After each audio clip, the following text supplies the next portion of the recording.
কেন না, যে মালার মধ্যে আমার প্রভুর নাম লেখা থাকে না, সেই মালার আমার কাছে কোনো মূল্য থাকে না। নিতাই গৌর হরি বল, হরি বল। যে মুক্তার মধ্যে প্রভুর নাম থাকে না, সেই মুক্তার মধ্যে কোনো নাম, কোনো দাম নেই। যেখানে প্রভুর নাম নেই সেখানে কোনো দাম নেই। তাই মালাটা দাঁতে করে কেটে ফেললাম।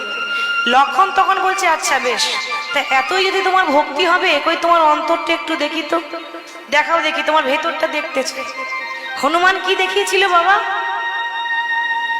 আমরা পারবো? আমরা পারবো? অত ভক্তি আমাদের নেই, তাই না?